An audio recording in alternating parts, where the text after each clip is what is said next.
Probably the best way to describe CAF Champions League match day 3 result is to say that it was a stingy weekend.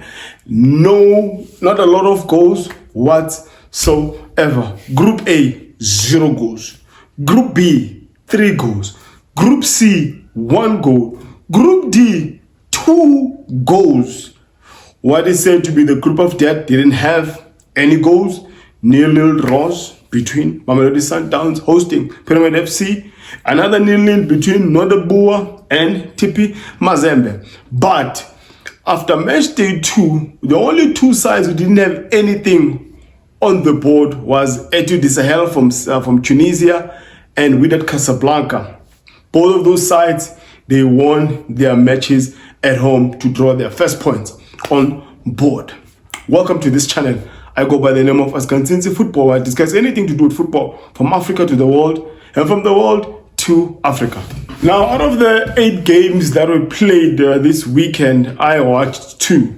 I watched the game between Wydad Casablanca hosting Simba SC from Tanzania, and I again watched Mamelodi Sundowns hosting Pyramid FC. And I just had to go and look at the highlights and watch some clips on what happened on the other groups. I think it is fair to say that Asec Mimosa, probably they are 3 points or just a win away to actually write their names on the knockout stages. Because at this point in time, they are on 7 points. And also the side from Angola, they also have 7 points. Played 3, won 2, drawn 1. Those 2 teams, I can safely say that if they win their next game, which is match day 4, they will probably guarantee themselves a spot in the knockout stages or the quarterfinals of 2023-2024 edition of CAF Champions League. Now, probably the most disappointing results out of the 8 games are for the home teams. Ahly, club of the century, the giants in African football, the defending champions, they were hosting Wydad of Algeria. In that game again, another 0-0, no goals whatsoever. Yes, opportunities were created, and Wydad had a chance, but it ended with a 0-0. They'll probably be very disappointed that at home they didn't collect maximum points. Another side playing at home that didn't collect maximum points are the Giants of Tunisia, Esperance. Esperance was hosting the group leaders in Group C, Petro de Luanda of Angola. Another 0-0 there. And they'll be disappointed that playing at home, because playing at home in Africa is golden. So you really need to maximize that opportunity of playing at home with your home fans, tough man, and really go for it and go for the kill. But they didn't win. Mamelodi Sundowns also failed to score, and no win for them. 1 point only from their match against Pyramid FC. I don't know what's happening with joining Galaxy, but again, we just need to give credit where credit is due. Asec Mimosa, the Ivorians, they are doing extremely well. And joining, they considered their first goals in the group. At home, they considered 2 goals. And the reverse fixture is coming the next week. They will be going to Abidjan, and it's gonna be tough for them. It's gonna be tough. How Group B is looking at this point in time is Asec Mimosa have 7 points. Joining Galaxy have 4 points. And then Wydad, because they won their match day 3 game against Simba, they've got 3 points now. And Simba, having lost their match day 3 against Wydad, only have 2 points, having drawn their first and the second game against Asec Mimosa and joining Galaxy. Now, having watched that game between Wydad Casablanca and Simba SC, the Tanzanians will probably go home and be really frustrated with themselves. I watched that game from minute 1 until the last minute. I honestly thought that although Wydad got a penalty, and they are Moroccan, funny. They are Moroccan, the Simba Moroccan goalkeeper saved it. I think that in that first half, I think that Simba could have really gotten something, a goal, because they were playing really well. So I thought maybe going to the second half, these guys will, because they were really not playing for a draw. They were playing so well. I actually thought that Simba was going to get 3 points in the match. And a South African referee, Abongile Tom, was the one officiating that game. There are complaints coming from the Tanzanians that only 3 minutes were added, but Abongile Tom allowed the match to play, I think, until the 95th or 96th minute, which is something that I really need on my plea to CAF as a whole. Something that they really need to put their foot down on is the time wasting. Everyone does it. I mean, Mamelodi Sundowns have done it. It's mostly obviously the North Africans who do this, but the teams that play away from home, the officials should really look into this. The time wasting, it should not just that they will add minutes that were wasted, but they should actually penalize, especially the goalkeepers. I mean, the players who fake injuries and whatnot. CAF administrators, CAF, you should really look into this, because it leaves a bitter taste in one's mouth. It's not attractive whatsoever. And I don't care whether I support Mamelodi Sundowns or I don't, or Al Ahly or I don't, it doesn't matter. For the spirit of the game, it's really messing things up, because it's just everyone wasting time. And I think it's time that the referees take it to the next level, not just add minutes at the end of the half, but actually penalize whoever is wasting time, which is something probably that Abongile Tom was considering in that match. Hence, he played it until 95th minute. Heartbreaking for Simba SC that they considered that goal at that time of the match, a critical phase of the match. I always speak about it on this channel, that if you're going to consider a goal in the critical phase of the match, it's a killer. It's a killer blow. It's a killer blow. So in Group B, Asec, Mimosa, the Ivorian Giants, they are really doing well. As much as I've said that they are 3 points away from getting into the quarterfinals, but in the next three games, things can turn around.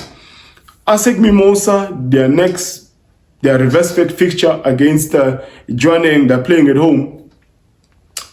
If they win that game, they are guaranteed to get into the quarterfinals. Petro de Luanda, if they win their game against Esperance in Angola, they are definitely guaranteed a spot in the quarterfinals. So it will be left between Al Hilal, Esperance, and Etoile de Sahel. Al Hilal, they'll be hosting the Tunisians at home, the reverse fixture. So, and then I'm more disappointed with the Tanzanians. I think the Tanzanians are yet to win a game in this year's edition of the CAF Champions League Premier Competition. Young Africans, they went to Ghana. It might look positive for someone else, but Madiema is not such a big club, and they drew that game 1-1. And when you are playing such sides, you really need to go for a kill. Simba didn't appear like they were playing for a draw. They really wanted it. Young Africans on the other side, not really sure what happened there, but they're going back home with 1 point. So Group D, as things stand, Al Ahly are on 5 points. The Wydad of Algeria are on 4 points, and then it's 3 points to Madiema, and then the last on the group is Yanga, or the Young Africans, the Tanzanian Giants. Everyone in the group still has a chance. The only sides I really think, if they win their next match, they put their names in the quarterfinals, is Asec, Mimosa and Petro de Luanda. Now, the one group that I think probably still maintains the status of being the group of death is still Group A. Match day 3 results, 0-0. They won their home games, lost their away games. Now, match day 3, the big teams, Mamelodi Sundowns have drawn at home, and it must be really frustrating. Having watched this game, I am not sure what Roland Mokoena will be telling his boys. The reverse fixture, they are going to Cairo to play Pyramid FC. A lot of lessons must be taken from this game alone. The strategy of the Egyptians clearly was to ensure that there is no flow for Mamelodi Sundowns. A lot of stop-starts, a lot of fouls everywhere, and typical of North African teams. This is what they do when they play away. They want to ensure that they frustrate the oppositions with all these dark arts they put into the game. And again, I say to Kev should look into penalizing players who are wasting time. It doesn't matter whether it's Sundowns who's doing it or whoever. If they're wasting time, penalize and actually add more minutes to it, because it's really spoiling the game. And if you watch that game between Mamelodi Sundowns and Pyramid FC had, I think, the better chances. Fagru Lakay was supposed to kill that chance there at the end. And Fatih also, just a poor cross by him there after beating, I think, Kekana or Mokoena. Instead of crossing it to the player in the box, a poor, extremely poor ball.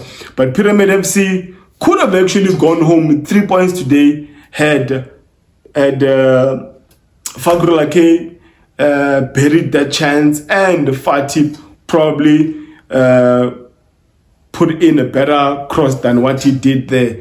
There was a disallowed goal, and I think it's offside. Salute to the lineswoman. I don't know, do we still call her a linesman? Although it's a lady, she did a good job today.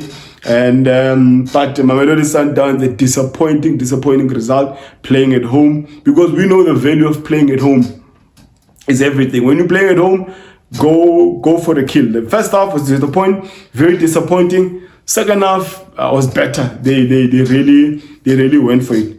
Tebogo Mokoena was not himself today, and Thapelo Masego, the player of the African Football League tournament, coming from injuries as well, he was not in the game. He was not in the game whatsoever. Probably the best players on this game were the defenders. But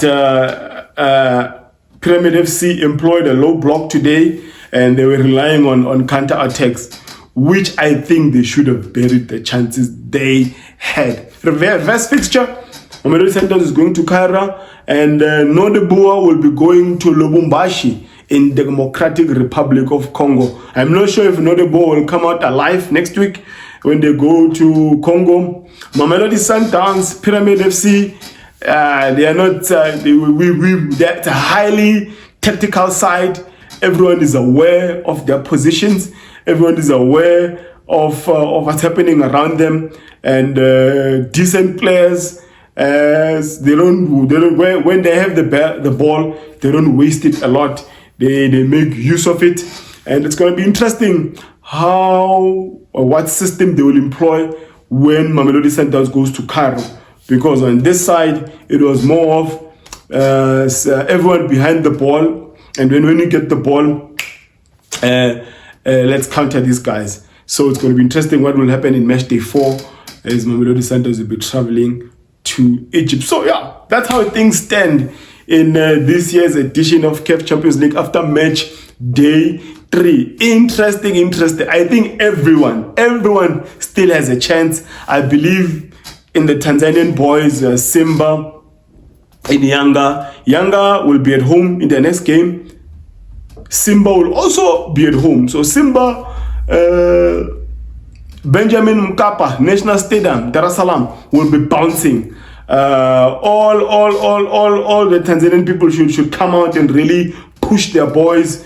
To Gamondi, push your boys, so that we want more teams outside North Africa to make it to the last 8. I'm happy that Asec Mimosa is doing well, and Petro Dilowanda. Nothing is clear in Group 4 as things stand, but yeah, this is the competition we've all wanted. But it's just that a lot of teams they come with this defensive mindset when they're playing away. But surely things are not going to be this way when all the teams that are playing home this week will be traveling.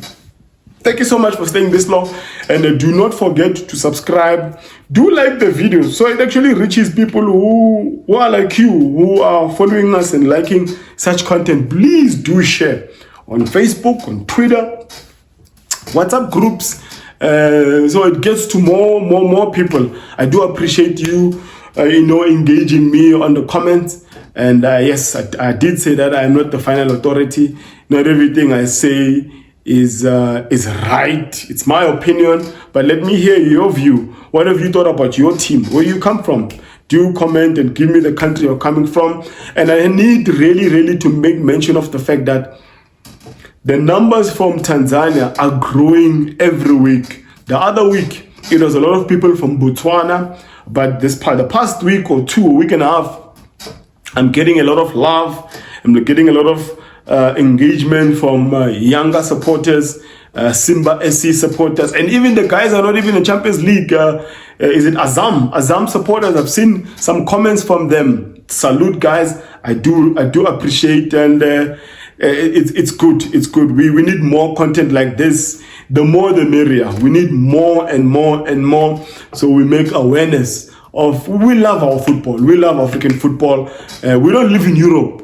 We don't live in America. We are here in the continent. Let's embrace what is ours, support it, spread it, engage on it, criticize it, but ensure, obviously, constructive criticism, and ensure that we make all this channel grow. The cake, guys, is too big. We're a population of over 1 billion in Africa, and soccer is one of the most followed sports, and we know that Africans, they support a lot of English Premier League. But we do have clubs in this continent. Let's support our own. Let's support our own and support it. Let's ensure even our clubs hear our voice through all these social platforms. Thank you so much, folks, for staying this long. May my God bless you all.